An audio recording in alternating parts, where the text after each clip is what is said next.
Boa noite, pessoal, tudo bem? Então, nosso grupo vai falar um pouquinho sobre a teoria do campo cristalino e a coloração dos complexos. O nosso grupo é formado pela Ana Varago, o Lucas Costa e eu, a Roberta.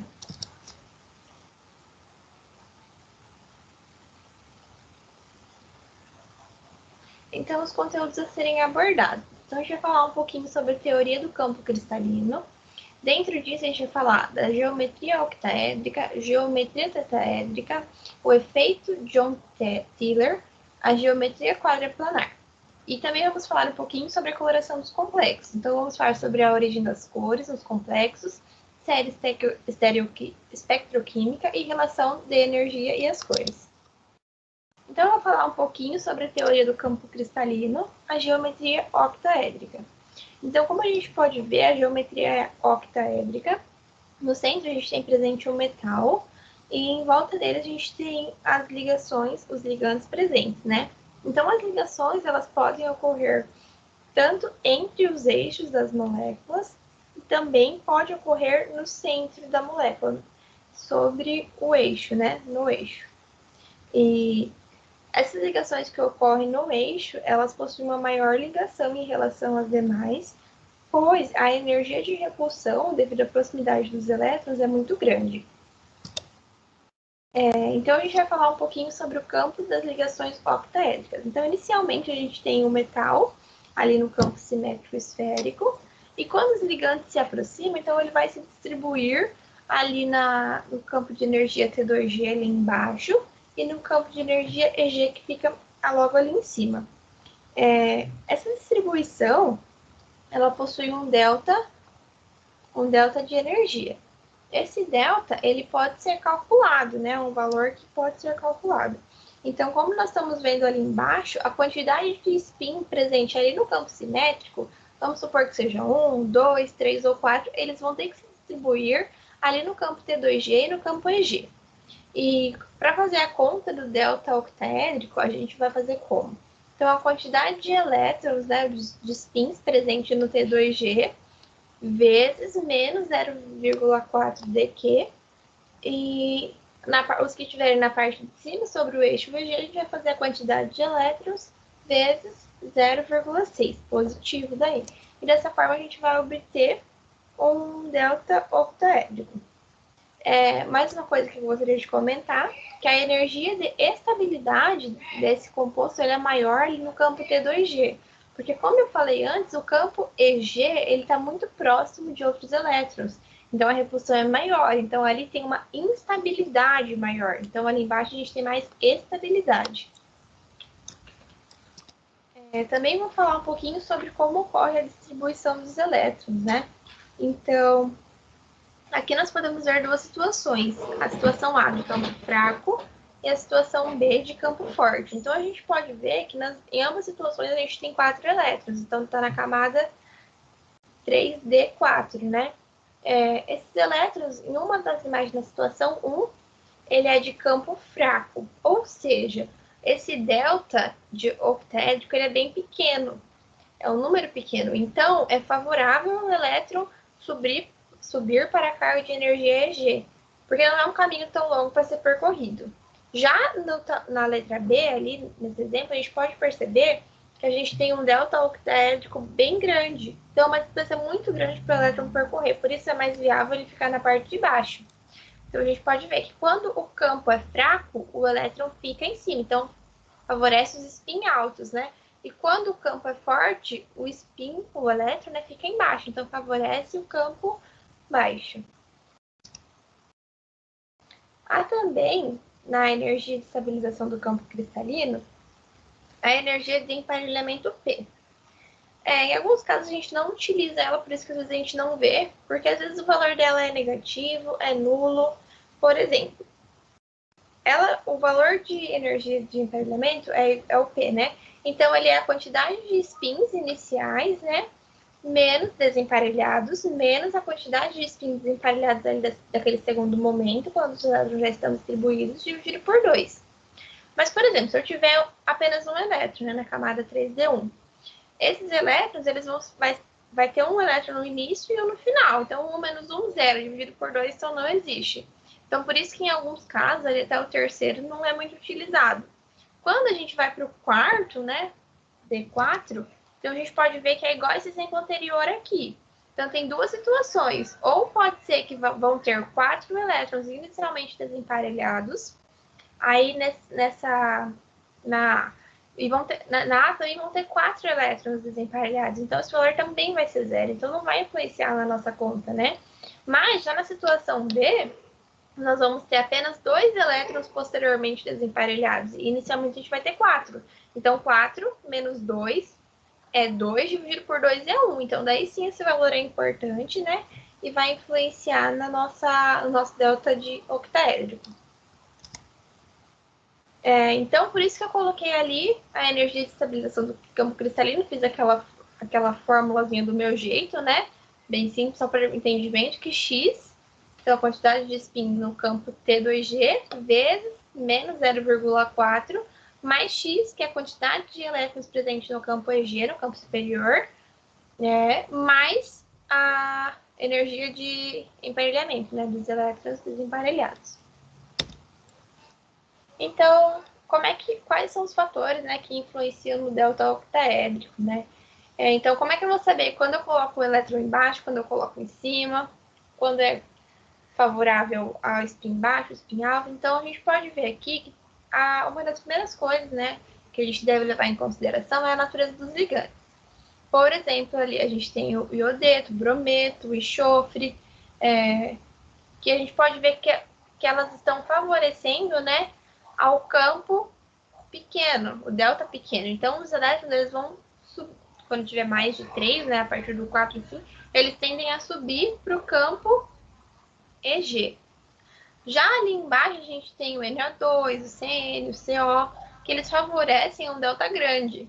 Então, normalmente a gente vai encontrar esses elétrons na parte de baixo, no campo T2G. Aqueles do meio, ali, H2O, o NCS, a amônio, o NH3 ali, eles vão depender. Então, uns vão puxar mais para o campo grande, outros para o campo pequeno. Ali é uma relação que a gente tem que analisar e também levar em conta os outros tópicos a serem levados em consideração, né? Então, a gente tem outros fatores que também influenciam o delta octaédrico. Um deles é a carga do íon metálico. Então, é o estado de oxidação do íon. Por exemplo, um exemplo que o professor mesmo deu em aula, né, que foi o ferro 2+, e o ferro 3+. Muita gente ficou em dúvida, né? Foi até um pouquinho difícil o entendimento de por que o ferro 3+, ele era mais favorecido nesse caso, né? Porque ele possui uma maior energia, então é mais favorecido do ferro 3+. E também a natureza em que o metal desse encontra, então a quantidade de átomos presentes na camada de valência, se é 4D, 6D, 3D e por aí vai.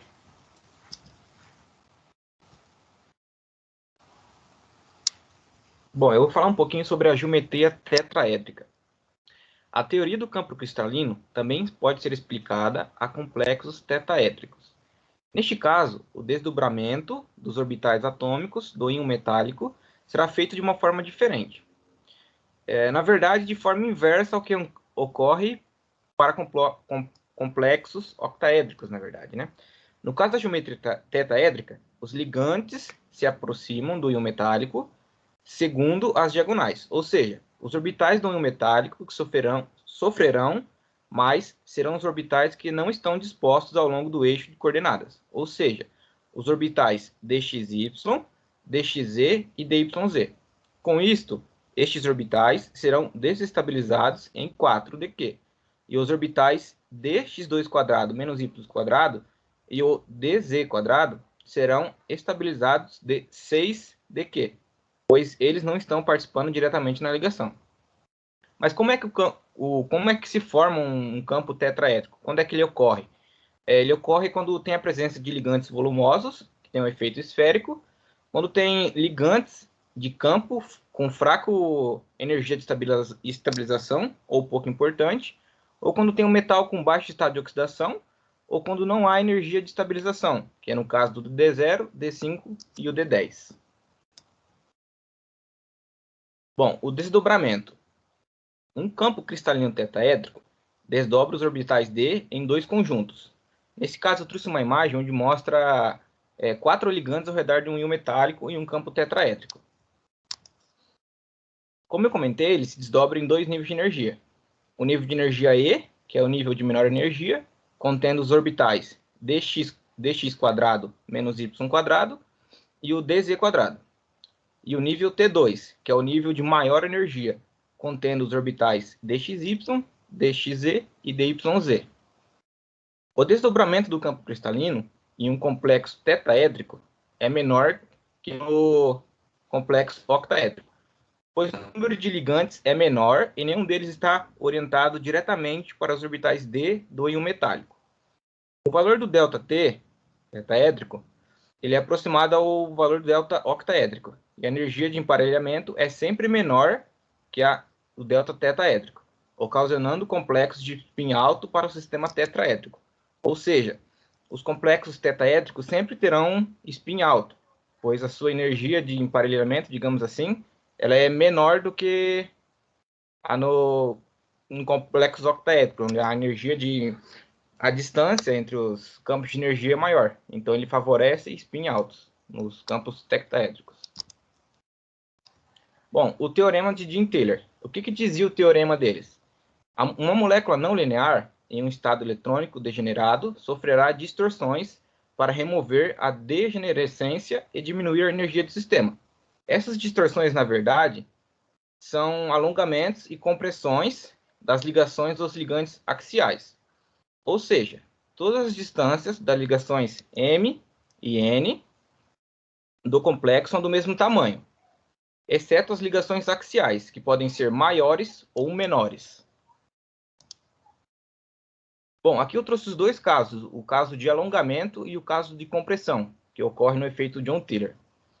O alongamento dos ligantes ao longo do eixo Z ocorre a maior afastamento e estabilização do orbital Z. No caso da compressão dos ligantes ao longo do eixo Z, ocorre a maior interação dos orbitais Z com maior energia dos mesmos. Bom, agora eu vou falar um pouquinho sobre a geometria quadrado-planar. Se a gente remover os dois ligantes ao longo do eixo Z de um sistema octaédrico, chegamos facilmente a um sistema quadrado-planar, como eu trouxe nessa figura. A gente parte de um octaédrico, remove os dois ligantes do eixo Z e a gente chega no quadrado planar. Os quatro ligantes de um arranjo quadrado planar produzem um desdobramento apresentado na figura, que é essa figura que eu trouxe aqui para vocês. Com orbital dx quadrado e y quadrado, que é o de maior energia, localizado acima de todos os outros orbitais, pois este arranjo torna-se energeticamente favorável quando existem 8 elétrons D e o campo cristalino é forte o suficiente para favorecer um complexo de spin baixo.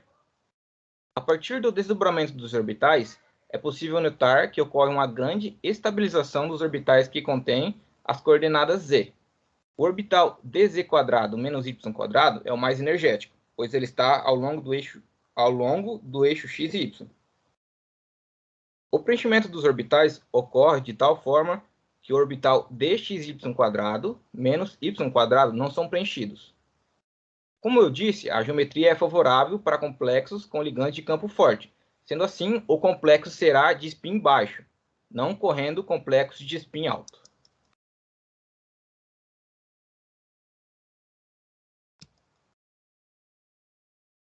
Bom, agora a Ana vai explicar um pouquinho sobre a coloração dos compostos.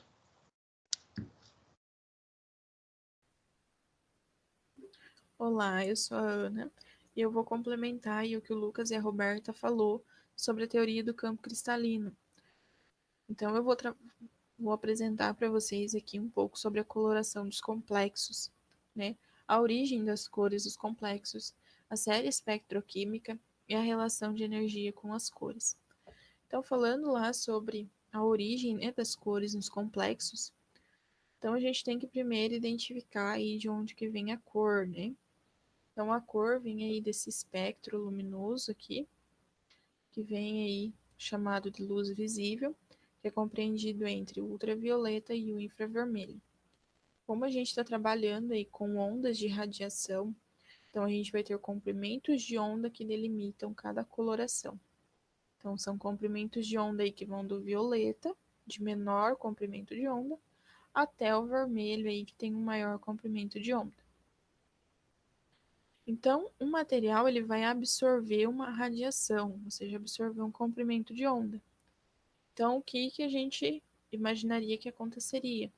Que ele absorveria aquele comprimento de onda e emitiria a mesma cor. Só que isso não acontece. O que acontece? Ele absorve a coloração e emite uma cor que é complementar àquela coloração absorvida.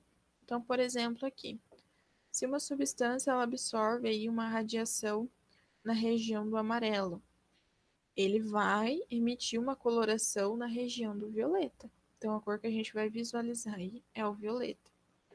Se uma substância absorver uma coloração aqui na região do vermelho, ele vai emitir uma coloração, ou seja, que a gente vai ver aí um azul esverdeado, tá? Então, ele sempre vai absorver uma coloração e emitir na sua cor complementar. Sobre a série espectroquímica, quando a gente pensa aí nos complexos, o que a gente tem que pensar? Que não é só um complexo não é só formado por metal, ele tem os seus ligantes, e esses ligantes são importantes para a gente. Então, vamos ver a importância aí desses ligantes na parte de coloração. Os ligantes, a gente pode separar eles em duas partes, ligantes de campo fraco e ligantes de campo forte. Os ligantes de campo fraco, eles têm uma variação pequena, uma variação de energia pequena. Já os ligantes de campo forte, eles têm uma variação de energia que é considerada grande, tá? Então, vamos observar aí cada especificação. Os ligantes de campo forte, que têm variação de energia grande, para eles absorverem o comprimento de onda, eles vão absorver um comprimento de onda que é curto. Se eles absorvem um comprimento de onda curto, eles têm uma alta energia aí associada à promoção dos elétrons. Já os ligantes de campo fraco, eles têm a variação de energia baixa. Então, eles absorvem lá os comprimentos de onda alto. Então, quando eles absorvem comprimentos de onda alto, eles vão emitir aí uma energia baixa aí para essa promoção dos elétrons. Como que a gente relaciona aí essa energia com as cores? Então, a gente tem lá os nossos orbitais moleculares para o nosso complexo, né? Separados lá em T2G, que é de baixa energia, e o EG, que é de alta energia. Então, a promoção de elétrons aí, que vem do nível de menor energia ocupado para o nível de maior energia desocupado, a gente consegue relacionar por essa fórmula aqui. Então, a energia de promoção dos elétrons ela é igual à constante de Planck vezes a velocidade da luz, dividido aí pelo comprimento de onda absorvido. Então, como a gente visualiza, essa energia aqui de promoção dos elétrons, ela é inversamente proporcional ao comprimento de onda absorvido. Se eles são inversamente proporcionais, a gente consegue fazer duas relações. A primeira, que quanto maior a energia de promoção dos elétrons, menor o comprimento de onda absorvido. E outro, quanto menor aí a energia de promoção dos elétrons, maior o comprimento de onda da energia absorvida, tá certo? A gente consegue fazer essas duas relações. Para a gente conseguir entender melhor, vamos olhar aqui dois complexos, né? Os dois têm o mesmo metal central, que é o cobalto. O que difere eles são os ligantes. O primeiro aqui é ligado com a água, então ele tem uma coloração rosa. Vamos observar aqui. Essa coloração rosa é uma coloração emitida, né? Então ela está sendo emitida aqui. Vamos ver qual que é a cor que foi, qual que é o comprimento de onda aí que foi absorvido. Então é o verde, né? A cor complementar aqui do rosa. O verde ele tem uma baixa aí, um baixo comprimento de onda. Quando o comprimento de onda é baixo, a energia de promoção dos elétrons é alta, tá? Então, esse carinha aqui, ele tem uma alta promoção de elétrons, uma alta energia aí associada à promoção de elétrons. Já esse outro complexo, que é formado aí por cobalto e cloro, ele tem uma coloração emitida no campo do azul. Então, a emitida é no azul, a absorvida aqui vem nesse laranja amarelado. Esse laranja amarelado, ele tem um comprimento de onda alto. Se ele tem um comprimento de onda alto, indica que a variação de energia aí dos elétrons promovidos é baixa. Então, a gente vê aí que mesmo ele sendo o mesmo átomo central, o mesmo metal central, faz muita diferença aí os ligantes, já que são eles quem vão fazer essa relação aí com a promoção dos elétrons nos orbitais moleculares, certo? Pessoal, obrigada por assistirem e até mais.